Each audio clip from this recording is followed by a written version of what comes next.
आई, मी presentation बनवायचा प्रयत्न करते, पण हे गुगल स्लाइड्स कसं वापरायचं हे मला समजतच नाही आहे. मला जरा हेल्प करतेस का? हो, मी तुला दाखवते की गुगल स्लाइड्समध्ये तुमचं प्रेझेंटेशन जबरदस्त कसं बनवता येईल. खरं तर एकदा समजलं ना की खूप सोपं आहे. गुगल स्लाइड्स आणि पॉवर पॉईंट एकसारखं आहे का गं? हो, गुगल स्लाइड्स पॉवर पॉईंट सारखंच आहे, पण ते ऑनलाईन आहे आणि सहकार्य करणे सोपं होतं. मी तुला सांगते, गुगल स्लाइड प्रेझेंटेशन तयार करण्यासाठी एक उत्तम साधन आहे. आपण त्याचा अधिक प्रभावी कसा वापर करू शकतो तर ते बघूया. याची वैशिष्ट्ये काय आहेत तर प्रेझेंटेशन तयार करणं आणि सेव्ह करणं. गुगल स्लाइड उघडायची आणि ब्लँकवर क्लिक करायचं. प्रेझेंटेशन तयार करणं आणि सेव्ह करणं. गुगल स्लाइड उघडायचं, ब्लँकवर क्लिक करायचं आणि टेम्पलेट वापरून आपलं प्रेझेंटेशन सुरू करायचं.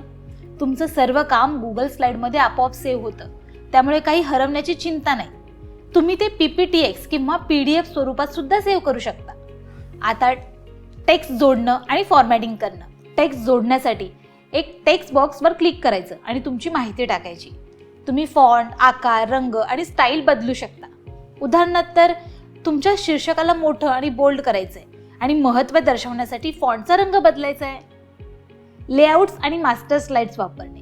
गुगल स्लाइड्स विविध प्रीपेड लेआउट्स देते, जसे की शीर्षक, बुलेट पॉइंट्स आणि प्रतिमा. तू तुझ्या प्रेझेंटेशनची प्रत्येक स्लाइड एकसारखी दिसावी म्हणून मास्टर स्लाइड कस्टमाइज करू शकतेस. उदाहरणार्थ तर मास्टर स्लाइडमध्ये तुमचे थीम, रंग, फॉन्ट्स आणि लेआउट यांची सानुकूलता करायची, त्यामुळे प्रत्येक स्लाइड एकसारखी दिसते. प्रतिमा, आकार आणि व्हिडिओ जोडणे.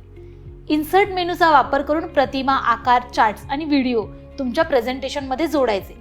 उदाहरणार्थ यूट्यूबवरून प्रदूषणावर एखादा व्हिडिओ समाविष्ट करायचा आहे किंवा प्रदूषणाच्या परिणामांचा काळानुसार दाखवणारा एखादा चार्ट तयार करायचा आहे. ट्रान्झॅक्शन्स आणि ॲनिमेशन्स वापरणे. गुगल स्लाइडमध्ये तुम्ही ट्रान्झॅक्शन्स आणि ऑब्जेक्ट्समध्ये ॲनिमेशन जोडू शकता.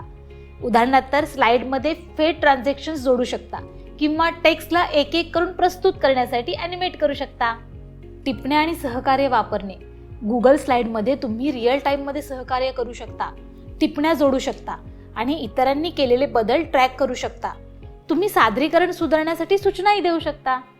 उदाहरणार्थ तर गटात काम करत असताना तुम्ही विशिष्ट स्लाइड्सवर टिपण्या ठेवू शकता आणि इतर त्या टिपण्यांवर उत्तर देऊ शकतात किंवा बदल करू शकतात.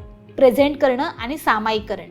तुझं एखादं प्रेझेंटेशन झालं की ते तू गुगल स्लाइडद्वारे प्रेझेंट करू शकतेस किंवा ईमेलद्वारे इतरांशी सामायिक करू शकतेस. उदाहरणार्थ तर तुम्ही वर्गासमोर प्रेझेंटेशन करत असाल तर प्रेझेंटवर क्लिक करायचं आणि फुल स्क्रीन मोडवर प्रेझेंटेशन सुरू करायचं. म्हणजे तुम्ही ते इतरांना समीक्षा किंवा अभिप्रायासाठी देखील सामायिक करू शकता. तर गुगल स्लाइड विद्यार्थ्यांसाठी कसं महत्त्वाचं आहे तर व्यावसायिक प्रेझेंटेशन तयार करण्यासाठी गुगल स्लाइड तुम्हाला सुंदर, आकर्षक आणि व्यावसायिक प्रेझेंटेशन तयार करण्याची परवानगी देतं. सहकार्य सुधारतं.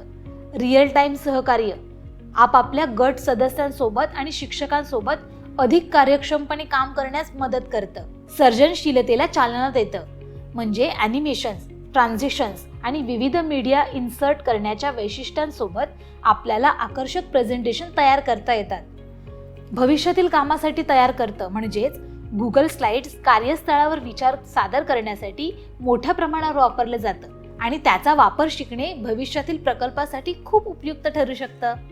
धन्यवाद आई. आता मला समजलं की गुगल स्लाइड्स प्रेझेंटेशन बनवण्यासाठी आणि शेअर करण्यासाठी किती शक्तिशाली आहे. अगदी बरोबर. आपण आपल्या कल्पना व्यवस्थित मांडू शकतो, स्लाइड आकर्षक बनवू शकतो आणि रिअल टाईममध्ये सहकार्य करू शकतो. मी माझ्या प्रदूषण प्रोजेक्टसाठी स्लाइड्स बनवायला तयार करते. अरे वा, खूप छान.